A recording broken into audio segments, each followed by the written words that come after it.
Hey, how's it going, guys? This is Dynasty3890 here with another MLB 16 The Show Diamond Dynasty video. Today we're going to be talking about relief pitchers. I get people asking me on Twitter and streams, or just in general, basically asking, which relievers do I recommend? And I always tell people the same thing, and I figured, you know what, it'd be a lot easier if I just make a video on it. So I'm going to talk about why I pick certain relievers over others. And first thing I'm going to do, actually, is I'm going to show you my bullpen. So let's real quick go to my squad, and we're going to take a look at my bullpen. And there's a reason behind a lot of them. So first off, my closer is Jonathan Papelbon, 95 overall one. That's the one you get from doing the conquest and then doing the innings for the Red Sox. Highly recommend him. His splitter, fastball, slider combo is just nasty. They gave him a devastating slider. I don't know why. He never really threw it when he was with the Red Sox. His splitter fastball mostly is what he threw. He has really good fastball, about 96, maybe 97. Splitter's a wipeout pitch.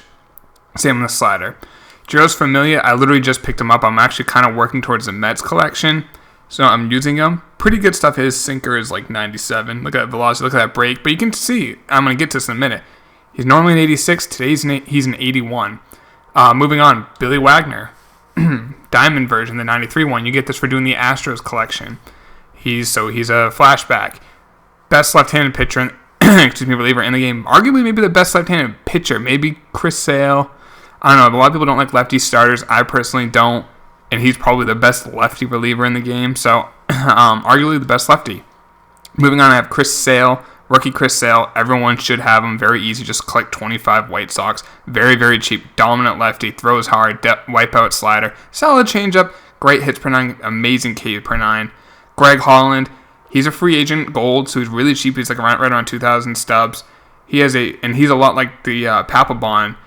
He does have a little bit of a funky delivery. He has like a little like double like hitch when he throws the ball, and he like pops his glove, so it throws people off a little bit. Great splitter, great slider, really good fastball. Fastball sits around 95. As you can see, great K per nine, great hits per nine, solid home run, solid clutch, 99 break. That's because of that slider splitter. And his inside edge will never change because he is a free agent. The reason why he's a free agent in real life, in case you didn't know, he's recovering from, I believe, Tommy John surgery. Flashback John Axford you get if you just do the it's what you get for completing the innings. You don't have to add Brewers players to get the Prince Fielder. Just do the innings. You get this Axford. Good fastball, curveball, slider. The curveball and the slider are both really solid. The fastball sits around 94, 95. Good hits per nine, good K per nine. You see a trend here? He's a flashback card. And then Pat Neshek, just because he's cheesy. If I play someone, I can sometimes use him for a couple innings because they can't hit his changeup. Because his changeup is about 69 miles per hour, and he throws submarine, and he throws about a 90 mile per hour sinker. It's just not fair. Now, if you notice the trend with all this, like I was saying, flashback card, flashback card, flashback card, flashback card. Free agent doesn't get affected by inside edge. For some reason, inside edge, in case you guys didn't already know this, just literally abuses good relievers. It destroys them. Take it real quick. Zach Britton, normally an 89 overall. Today he's an 84.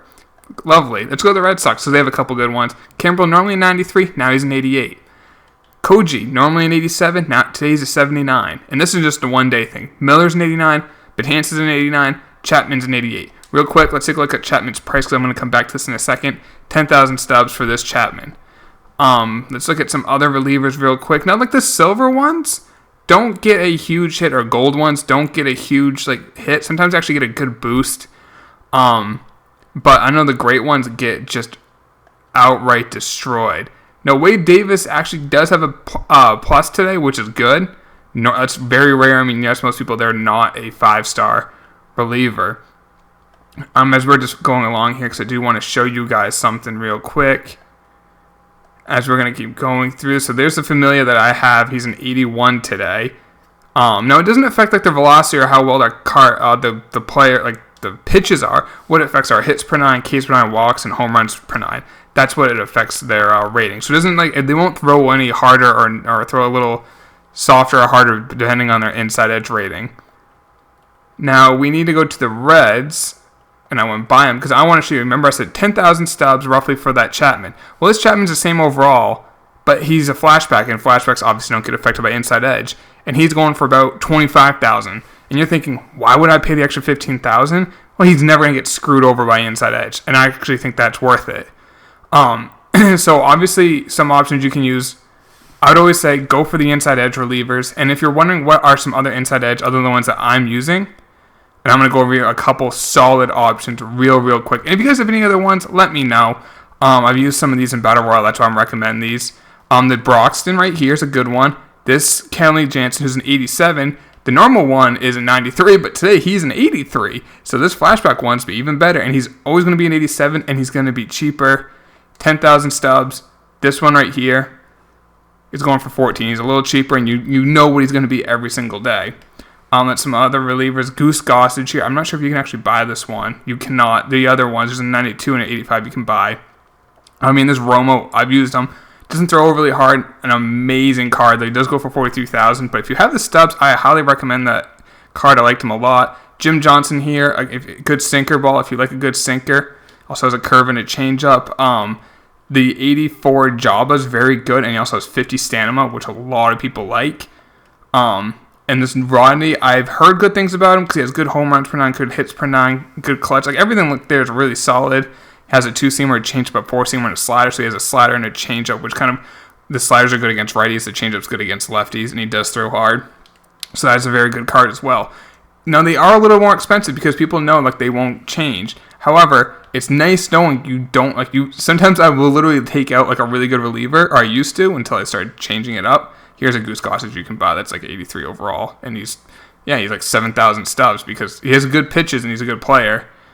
But like I said, I would literally change around my lineup, my bullpen, because inside edge always hurts those great relievers. So I just decided to do the conquest to get the Papelbon, the Billy Wagner, the Chris Sale, the Chris Sale just from adding 25 players, the Axford. Those are really good relievers, and you know they're always going to be the same. And it's just knowing that's nice. Sometimes you may get a good card. Like today, Wade Davis is a 98.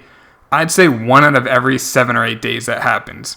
So that's just my little tip. If you guys have any other cards that you really like that are flashbacks that you would highly recommend, put them in the comments down below so other people can see what other flashbacks or rookie cards people like to use for their bullpen. Guys, I hope this did help you out. If you did, hit that like button down below and subscribe if you are new. And that's it for the video, guys. Take it easy. I'll talk to you in the next one.